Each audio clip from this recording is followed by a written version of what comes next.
Good afternoon and welcome to this webinar on creating complex strategies with FxPro Quant. My name is Oleg Kovalish and I'm a software developer here at FxPro. Just before we begin, please just take a moment to familiarize yourself with this disclaimer. It simply states that FxPro shall not be held responsible for any losses made due to the use of EAs or expert advisors in MT4 or robots on C-Algo. So please make sure you test all your trading algorithms thoroughly, either with backtest or even better with a forward test on the demo account before you expose any of your actual funds at risk to that strategy. And this specifically concerns any strategies developed with FxPro Quant, since there could always be some small mistakes here and there, and you definitely have to test it thoroughly before trading it on live. And testing things on demo costs you absolutely nothing. Just to and by the way, if you have any questions during the actual webinar, at the top panel here, you'll find the Q&A section. So if you have any questions on the topic, please feel free to interrupt at any given time, and I'll answer them the best I can. And if your question is a bit off topic of this webinar, I'll do my best to answer these questions at the end of the session. So what this full webinar cover? You will see the full range of tools available to you inside FxPro Quant, and hopefully understand how you can use them to implement the ideas you have, and might even get some more ideas of what you can do once you know the tools that are available. You can also see some helpful time-saving features that you may not know about before because they're not always immediately obvious, and you can see how to use them during your development. A lot of them are not necessarily affecting your strategy, but allowing you to specify your conditions a lot easier. It requires you to do less work to be able to achieve the same effect. And you also see hopefully the best approaches to strategy development and how you can approach the entire problem of developing your ideas into an EA from beginning to end. And hopefully you will learn from my mistakes and also from mistakes of most developers, and you'll see how to achieve you'll see hopefully the best approach and how to develop your strategies, as opposed to simply starting throwing nodes together and then see what happens. So let's just begin straight away. In terms of the full range of tools available to you, one of them being a break-even node. So most of the things that you might be new to you are the things you'll find inside the custom functions for the moment. So you can always go to the Quant and create new strategy. And just to show you the nodes that are available, some of you might probably know most of them by now, but for those who don't, there is such a thing as a break-even node. So you find it in the custom functions. It should be, you can find it just by scrolling through and find it eventually in the list, or you can simply search for it in the top search panel. Just write break-even and you'll find it. So this is a break-even node. You can specify, for example, break-even points of 200 or 300 if you wish, whichever value you specify. All that it will mean that if you have a trade opened with the same magic index and the trade is in profit by, let's say, 200 points or 20 pips if you're trading on EURUSD, then the strategy of the EA will immediately modify the stop loss to make sure that it's exactly at the same price as the entry price of the trade. So effectively, when the break-even nodes gets triggered, your exposure for this specific trade becomes zero, and the trade node itself does not have to be connected in any way. So that, for example, if you have a buy node right here, so you have some kind of logic and you have some indicator and you have a buy signal, and you open a buy trade based on some conditions, the break-even node doesn't have to be connected to it in any way, because it checks every trade with the same magic index. Whether it's going to be a buy trade or sell trade, it simply compares the open price and the current price to check how many points does it have, is in profit. And then in this case, if it's 200 points in profit, simply sets the stop loss to entry, and the worst case scenario becomes that you just end up with nothing. So your trade will no longer be able to lose any of your funds, and if the price reverses against you, you simply exit at zero. So no profit, no loss. hence the break even. Right, the next node will be a simple trailing stop. It's once again that some of you might already know by now, but just want to cover it anyway for those of you who don't. So once again, it doesn't have to be connected to anything. You simply drop simple trailing stop node anywhere on the chart, and you specify similar way the points, let's say 200. And what will happen if the price, let me just show it in the practical example. I'm just going to open a clean Euro USD chart, and you can see, for example, if you open the buy trade here and the price continue going up and up and up, the system will continue to adjust its trailing to trail the stop loss of the trade and keep modifying it and adjusting it to ensure that it's always a maximum of 200 points away from the current price. So if the price would have moved up here, the stop loss continue moving, and essentially your profits are protected. So effectively, if you did a buy right here, and the price moved up, if then it will reverse and go all the way down, you'll get stopped out in profit. So your actual stop loss will be at least 35 pips, 350 points. So this way you're effectively protecting the profits that you make, and not simply waiting for the price to reverse, and otherwise you might see the cases of you buying and having a very profitable trade, and then the trade goes against you, and you lost all the profits that you made in this section. This way at least you protect some of it. It's not necessarily always the best idea to have it. In some cases you might get stopped out and the price goes once again in your favor massively.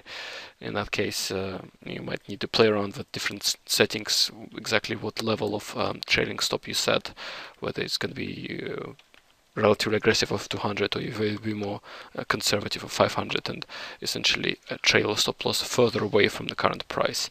That is of course up to you. It will depend on the time frame you're trading and the strategy and the frequency of trading and so on.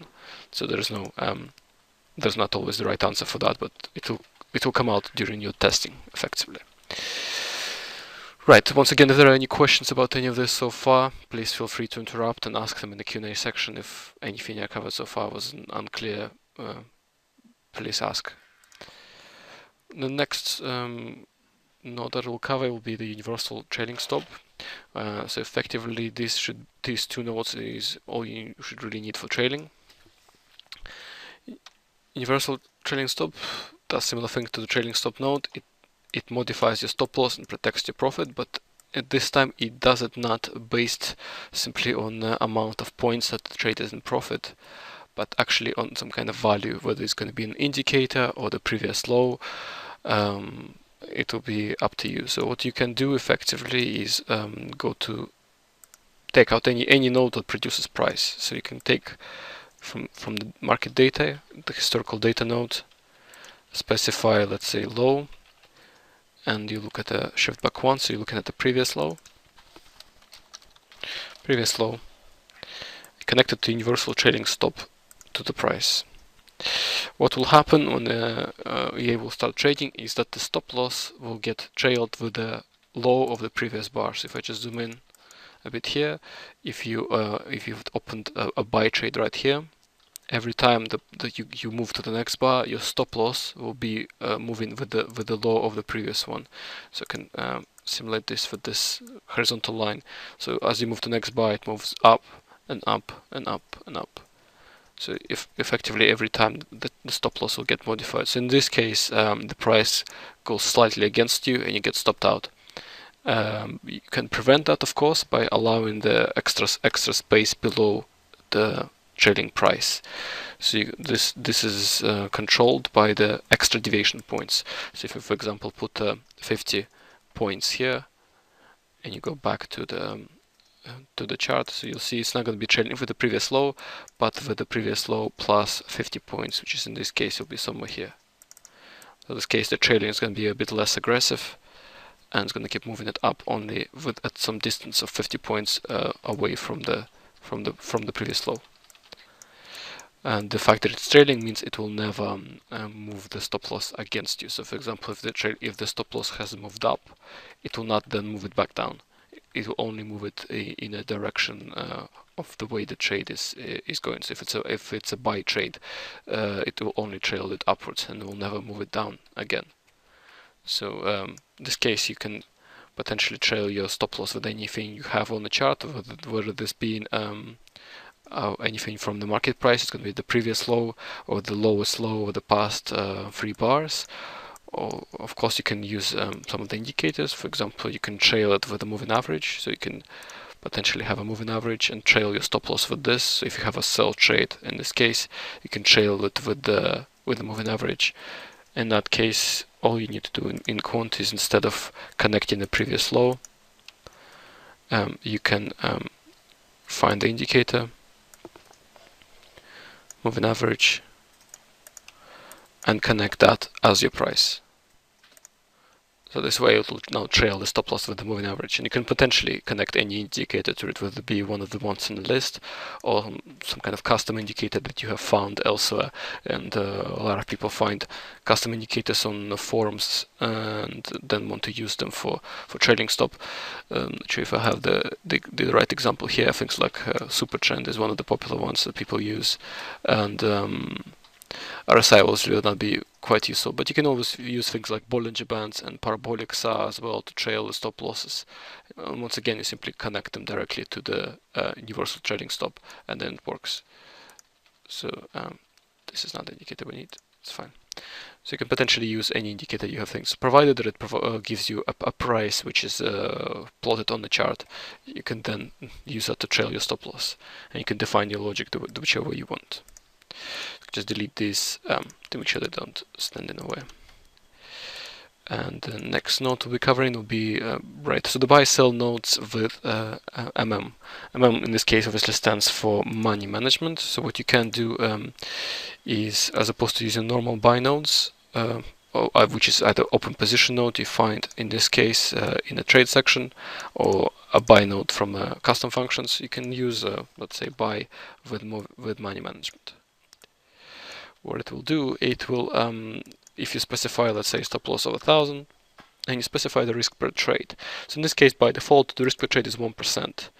So this, as you can see, you don't specify the lots for the trade anywhere. You don't specify the volume as you would do in a normal buy node. You, for example, here specify 0.1 lot. In this case, you don't, and you specify a risk percentage instead. So in this case, is 1% risk, and the stop loss is 1,000 points or 100 pips if it's on Euro USD. So the node itself will look at the total account balance, work out how much of the account balance is 1%, and let's say that will be the risk that it can allocate for this trade. So it will then it will divide that risk by the stop loss value, and then so it will say, for example, for 10,000 pounds account, 1% will be 100 100 pounds or 100 USD, depending on your currency of the account, and then it will simply split it into the stop loss points. So it will calculate the lot size in such a way that if this trade then goes and hits its maximum stop loss, you will lose precisely 1% or less of your account.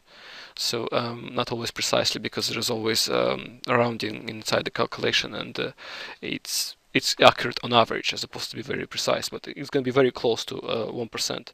So this way you know that as your account balance grows, your lot size is going to be increased, and because the 1% of that account is going to be that much larger.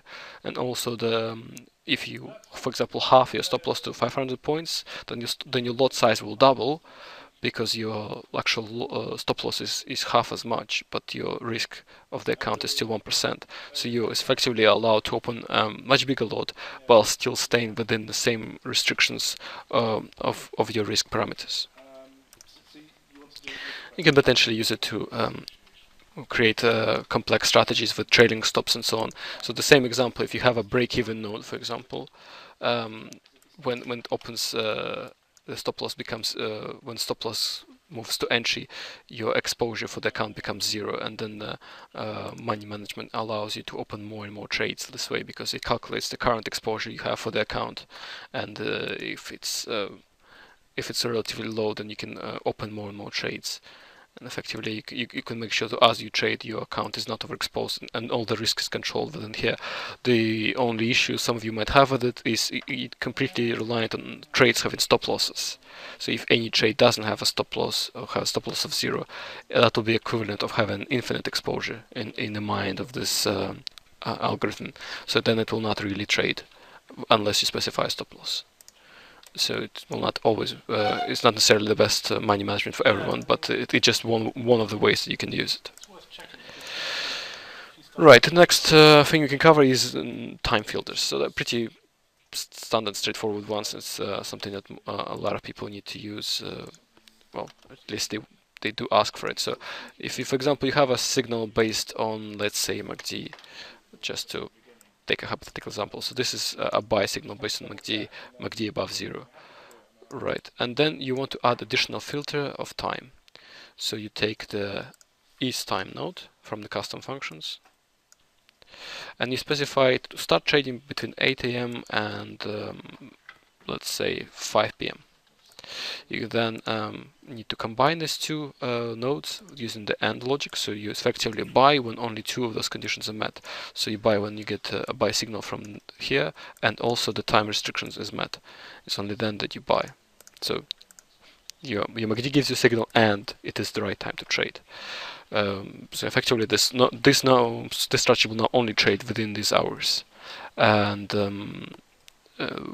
the only thing you do need to keep in mind is that the time you specify is not your local time that you find in your computer, but it's the server time. So in the case of FxPro, it's going to be GMT plus 2. So if the London time at the moment is 4 o'clock, it's going to be 6 o'clock server time right here, as you can see. So these are, if you want to make sure that the times are adjusted for your local time, then you have to adjust them here accordingly. So, for example, if I be trading between from 8 a.m. London time, I would have to put 10 here, because 8 a.m. London time will be 10 o'clock server time, and so on. So you just have to make sure you set them up correctly this way. Right, so this is the time filters you can have. So you can not only use this to specify your trading times, but you can also use this similar node to make sure you don't trade during news. So if you know, for example, tomorrow you have a non-farm payroll release, and you know it's between let's say 3 p.m. So basically you want to not trade between 2 p.m. and let's say 4 p.m. tomorrow server time. So you just make sure that you only trade when these conditions are met, and also you are not within this range. So what you do in that case is you reverse output of this node. So it is, you have a buy signal from MACD, you are within the right time range, but also it is not the time of the news. So basically news time.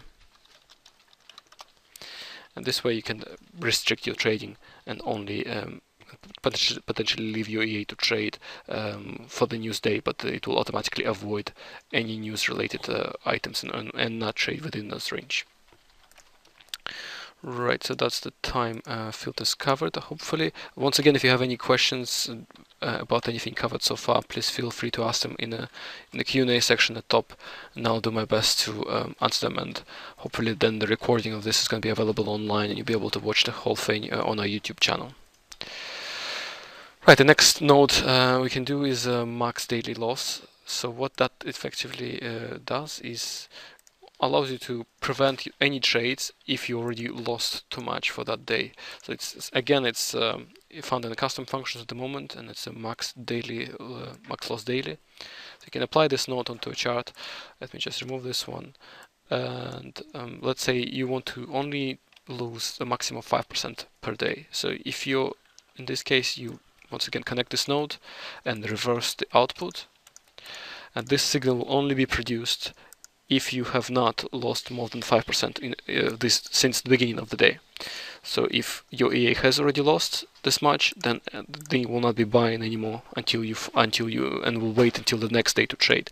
So you can potentially use this to apply an extra filter and can hopefully leave your EA trading overnight or during the day while you're away at work, and then come back knowing that it will not lose more than that. So whatever goes wrong, huge spike in market price, anything, you have highly complex strategy with 50 different conditions, and you made a mistake somewhere, at least you'll know that when you come back, it will lose at most 5%. But it's not always strictly the case. In this case, it will not open any more trades if it lost 5%. But you can, so any currently open trades can potentially lose you even more. In that case, if you want to filter it, sort of enforce these conditions even strongly, you can use the close all trades node. And to make sure whenever your max loss per day is hit, you simply close all your trades. So in this case, if you lost 5% in a day, it will close all your existing trades and will not open any new ones. You can potentially leave the EA and come back at the end of the day and see that at the most it will lose you is whichever value you specify. It can be 10% if you want, or 1% depending on your risk appetite. Right. The next node we can cover. Okay, so there are also horizontal and trend line price nodes.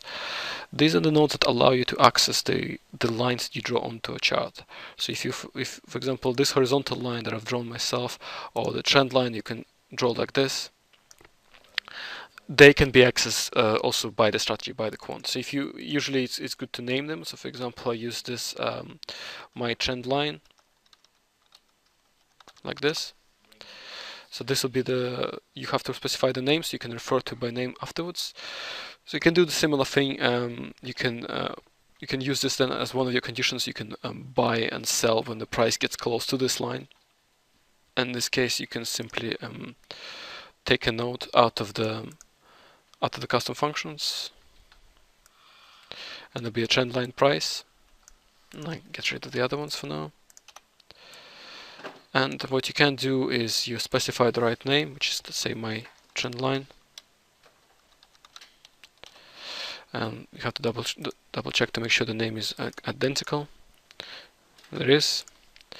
So in that case, you then simply use it. You can use it with the compare node. You can check if the current price is below it, then you buy, and so on. So you can do something like this. You can do market data. Look at the bid node. For example, if the bid price is below the trend line, and for example MACD signal is also in place, then you can buy. And you can also use the same approach to trail your stop loss. So you can go back to using universal trailing stop node and potentially trail the stop loss with the trend line. So you can do trend line and also, let's say, 50 points below it. So in this case, as the price keeps going up, your stop loss will be following the trend line as well, until eventually the price breaks the trend line, and then you get stopped out. Hopefully you get stopped out in profit as well. So you can use this trend line in combinations with universal trailing stop and trail stop loss based on the lines which you yourself draw on the chart.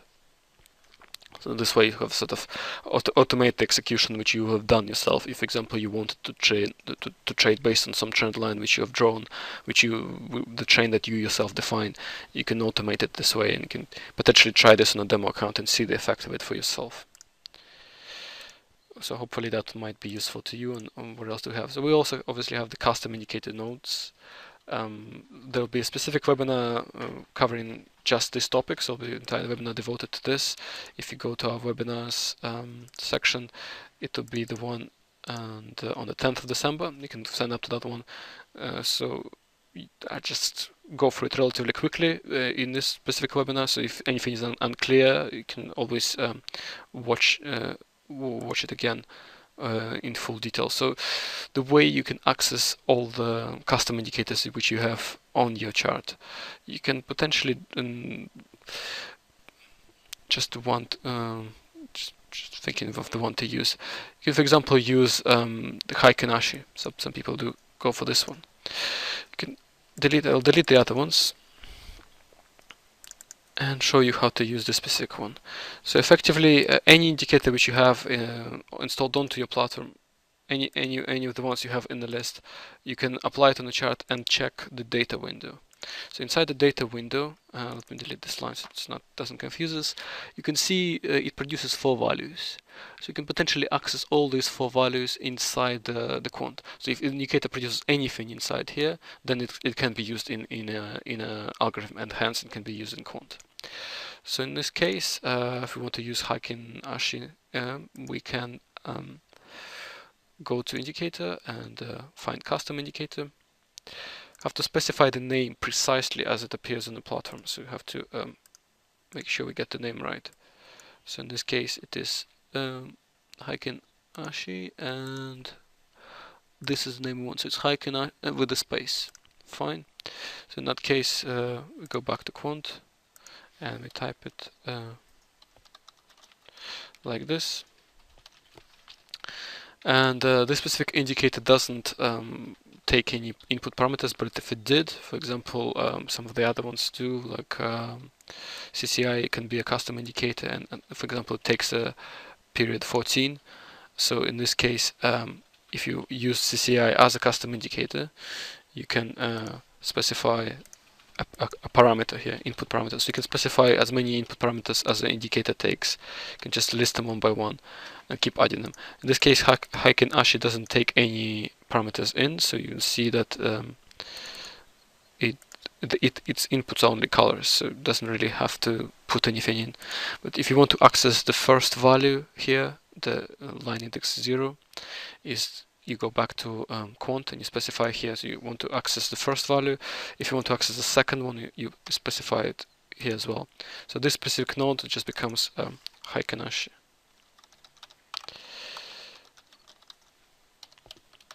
And again, you can use it exactly the same as you would any other node. You can take the compare node and apply logic to it, and if it's let's say if it's above certain value, then you can potentially produce yourself a buy signal and so on. So then it becomes a simple price node or simple indicator node that you're familiar with. All you need to do to reference the custom indicator you have on your platform is specify the name correctly, and also any parameters that it may use, if indeed it uses any. Right, and once again, if this was if I went through it relatively quickly, which I have, if you want to get into more detail of how to use custom indicators, feel free to sign up to the webinar, which is on the 10th of December. So right, the next thing we'll cover, and once again, if you have any questions on anything covered so far, please feel free to ask them in the Q&A sections at the top. Otherwise, simply move on to the next section, which will be the tips and tricks in this case. Right, I see no questions. So right, as the first definite tip is to make sure you, whenever you're developing complex strategies, to always do this in a full screen mode, which I haven't been doing at the moment because I was writing a relatively small strategy, but it's always useful. You have a lot more space, you're not constrained by what you do, your parameter box is not really in the way, so you can develop more and more strategies, and you can have more space between nodes, so strategy is more readable, and you can see your entire logic all in one place. While you're not in full screen, it's sort of here, and parameter box gets in the way, and if you minimize it, then you can't read it and so on. So it's best to just always work in full screen mode whenever you write anything more than a simple moving average crossover. That's definitely the best way of doing it. So next will be the shift scroll. It's not something that's immediately obvious whenever you moving around the nodes, but if you have a complex strategy, it's always good to sort of shift around like this. You hold the shift button and press left click, and you can see there's a hand tool appearing, and you can move around easily and move to different sections of the strategies. Just to illustrate it better, what I can do is open a relatively complex strategy, which is one of the ones you can find in the samples. Would be the CCI MACD. It's one of our most popular strategies in our EA library. It has about 3,000 downloads so far, and here is its implementation inside the FxPro Quant. Just wait for it to load. Then you see the full logic. Right, it's not loading at the moment. I think I just find it in the list. Oh, here it is. So once it's loaded, you can do edit in Quant, and it'll show you the entire strategy inside FxPro Quant. Simply want to show this to illustrate to you what a complex strategy will look like. So it doesn't really fit into the screen, so full screen mode is essential. And then you see the usefulness of the shift scroll. So for you to see what nodes are at the top, it's best to just hold shift and just scroll up and down and navigate through your strategy and see it like this. So this is the full strategy details inside a single page, but so they don't always fit into the page, and then you need the scrolling to see it. Otherwise, you can use this scroll bars on the right hand side, which is more convenient to use shift scroll. Right, the next thing is a reverse output. This is something that most of you should be familiar by now. In a lot of cases, if you have a simple strategy of MACD signal and so on, and you want to, you can either replicate it or duplicate it. And for example, let me go back to the first strategy again. So if you, for example, you have a signal where MACD is above 0, and that is your buy signal, you can also create a sell signal from it by simply reversing the output of MACD, of this compare node. So you just select, click on this line and click on reverse output, and that effectively will give you a signal when MACD is not greater than 0. So it will effectively produce your sell signal when MACD is less than 0. It simply saves you the effort of having to put another compare node, link MACD to it, and put the less sign like that. So these two connections now become equivalent. So they both give you the signal at exactly the same time. So effectively, you can use the reverse output to save yourself time and space, and just have a single node that produces both the buy and the sell signal. Doesn't always work this simple, but in this case it definitely does. So whenever possible, do use the reverse output of any nodes that you create. Since we are pressed for time, so the next one will be copy and paste. You can copy paste a single node like this. So you have a to do that, you select a node and press Ctrl C and then Ctrl V, and creates a copy. And you can just duplicate as many nodes as you want, and you can create them like this. And you're also able to create a group of copy paste a group of nodes. So you can select a whole group of them and Ctrl C, Ctrl V, and then duplicate the network like that. So you can potentially replicate your logic again and again,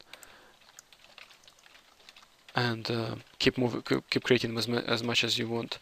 You can also copy and paste between strategies. So if you have, for example, two strategies open, so in this case you have let's say a full strategy that you've developed before opened, you can just select a bunch of nodes from here and copy them and paste them into your existing strategy. So you just have them here at the end.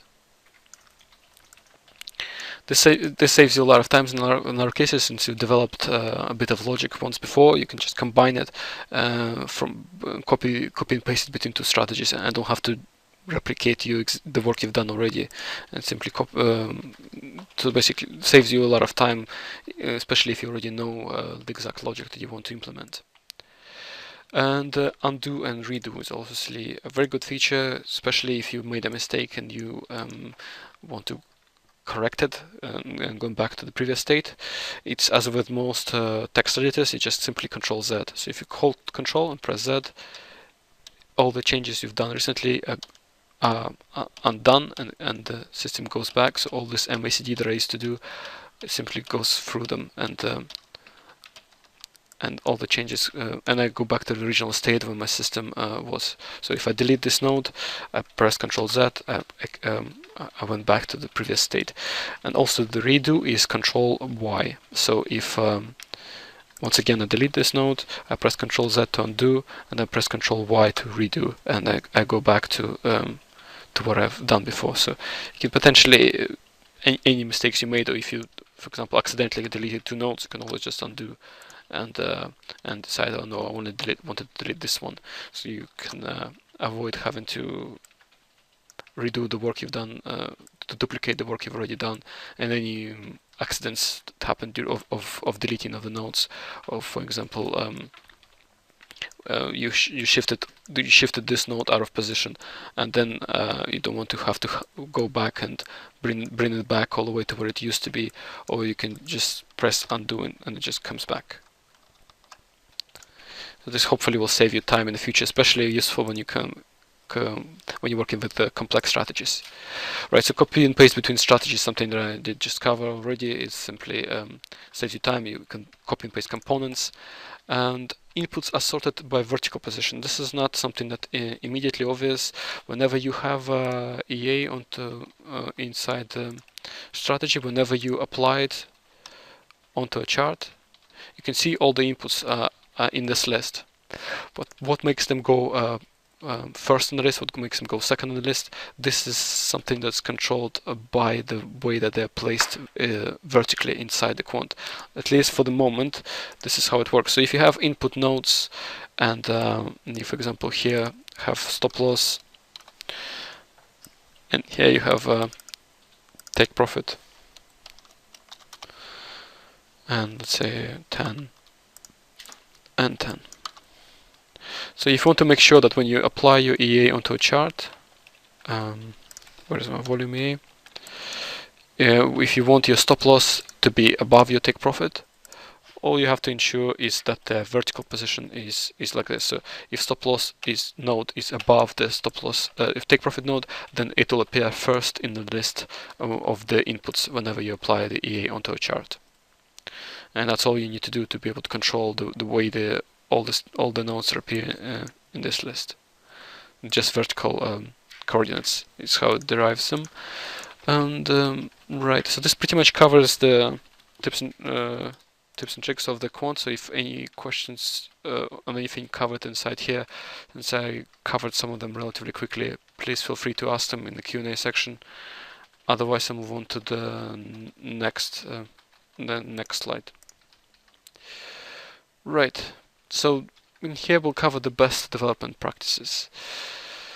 They've been the left to right structure, the renaming of the nodes, and the modular development, and component testing, as well as the incremental development strategy. So how I would suggest is the left to right structure.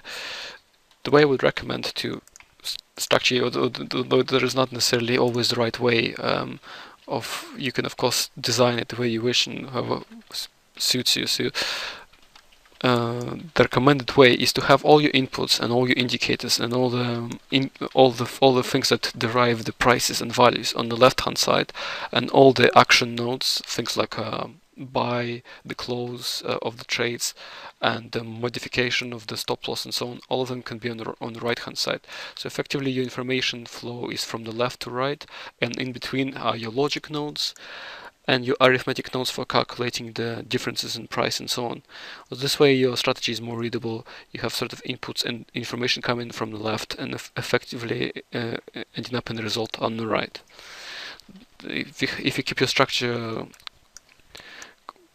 constant, at least for different strategies, there is only so much you can do to keep within the structure. But if the general approach is consistent, you'll be able to then go back to your previous strategies and see and hopefully see what you were doing and read your logic almost immediately. So I can see here that all my indicators are MA, and CCI on the left, and then I can see how it translates from this indicators to the logic and to the eventually to actions of buying with money management or without money management, depending on the other conditions that are here. And also good to have things like inputs at top, because of simply the way that the connections are constructed. In this case, the connections go from the top downwards, and they're not interfering, not crossing any of the other existing nodes, and all the other nodes remain readable, and the input connections sort of are out of the way and do not interfere with the overall view. So that's just a recommended best practice of how to structure your nodes. The other relatively obvious thing is renaming of the nodes. As you can see in most examples, the nodes themselves always have their name changed. So this was just a compare node from logic section, but I just write what it's doing. It's just checking if MACD is above 0, but I don't have to click on it to find out, because I can just see it from the name immediately, and the entire strategy becomes more readable, and I can see that there is a buy signal. But originally it was just an AND node, but it's best to rename them to name that's just intuitive, and then whenever you come back after a week or a month to your strategy that you've been writing before in which to modify, you can immediately see which node is responsible for which action, and then hopefully can find out exactly where you need to add the extra logic which you wanted to add in the first place. Right, so that's the naming of the nodes.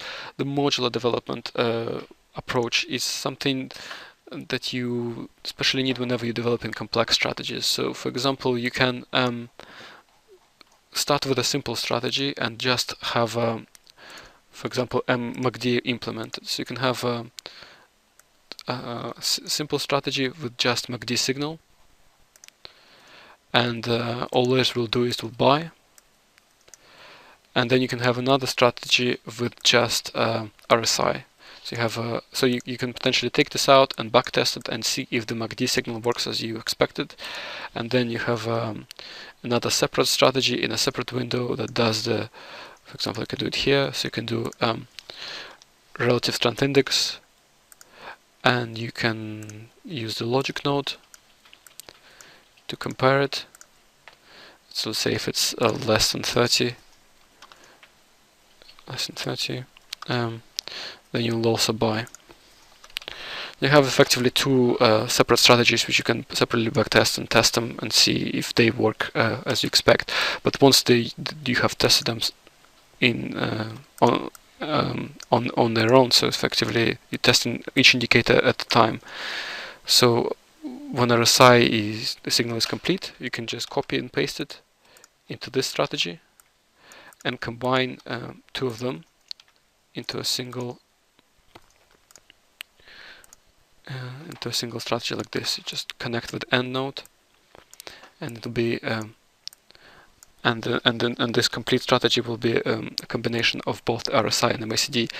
But it is quite often difficult to build them all in one go. So it's relatively difficult to just build a whole strategy like this from scratch.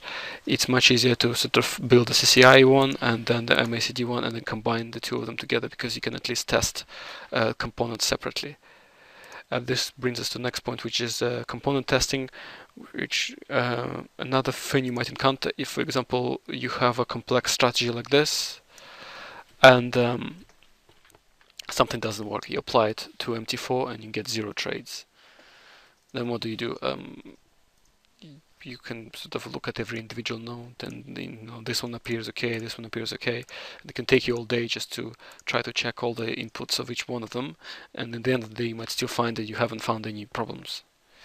So what you can do then is start deleting nodes or disconnecting them. So in this case I can just take CCI out of the equation completely, so I remove all the nodes that use CCI like that, and I do save as, and save it as MACD without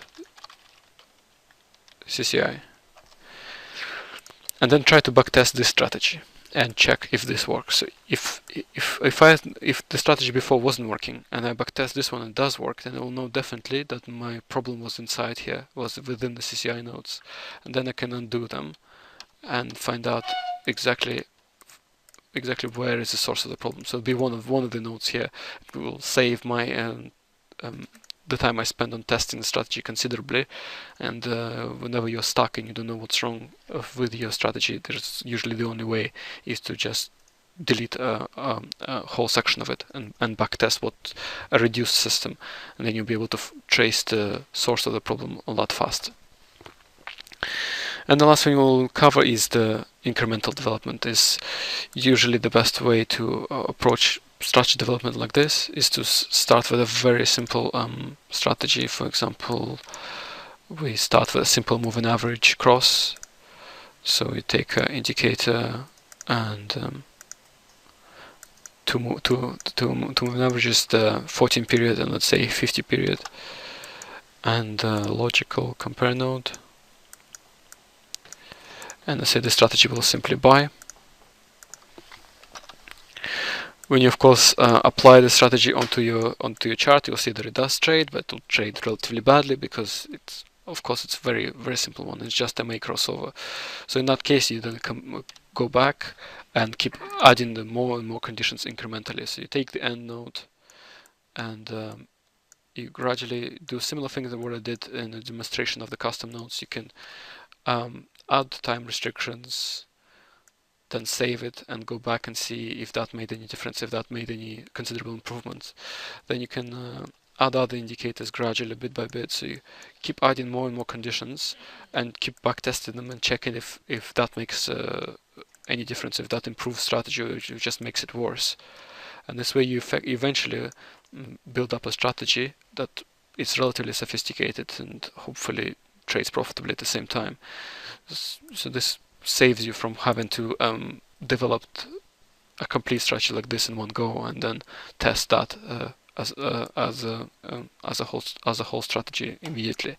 It's much easier to build it gradually and test each incremental change inside the strategy test of MT4. And also this way, once you find any mistakes, it's better to find them in the early stages as you build the components, as opposed to complete a massive strategy like this and then find there are 5 mistakes in it, and then it'll take you more time to find out where they are, because the strategy by this time becomes too complex and it's quite difficult to trace them. So as before, if you have any questions of anything covered so far, please feel free to ask them in the Q&A section at the top.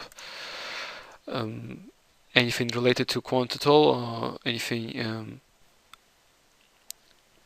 anything that wasn't clear in any of the topics covered today? Right, as before, you can find most of our you can find all the webinar list for all the future webinars on our homepage. You can see the next one will be on Outlook on FX fundamentals, which should be on the 9th of December. The next Quant one will be on the 10th of December, and so on and so forth. If you no one who's interested in Quant in general but haven't used it before, they might be interested in introduction to Quant, and so on and so forth. So feel free to sign up to them. Or suggest them to anyone that you think might be interested. If you want to see the recordings of the previous webinars, most of them will be on a YouTube channel. If you just search for FxPro Marketing, and you can find webinars. We have a webinar channel. There's one for FxPro Quant specifically, but in this case there's a webinar one as well, and you should find the recordings of the previous ones here as well, and the recording of the current webinar should also be available there at some point. Right. If you have any more questions after the webinar is finished, please feel free to email them at esupport@fxpro.com. If you have comments or suggestions for about this webinar or suggestions for the future webinars, please feel free to send them at the webinar@fxpro.com as well. And still there are no more questions. I'd just like to thank you for your time, and I hope I see you in our future webinars. Have a nice day.